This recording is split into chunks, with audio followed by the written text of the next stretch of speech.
হ্যাঁ গতিকে এই টিচাৰ কমিউনিটিৰ কাৰণে আমি কি কৰিব লাগিব আমি একোৱেই নাই আমি এটা ডাঙৰ হাত চাপৰি মাৰিছোঁ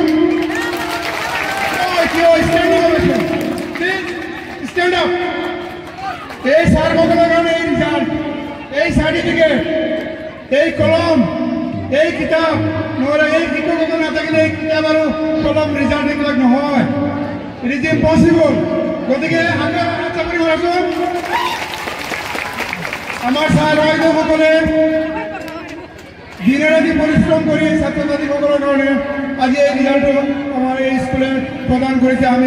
সঁচাই দেবতাবাসী হয় গৌৰৱান্বিত আৰু এই স্কুলৰ যি অধিনায়ক Ikramuddin director of the school management তেওঁৰ কাৰণে এটা হাত চাপৰি মাৰাটো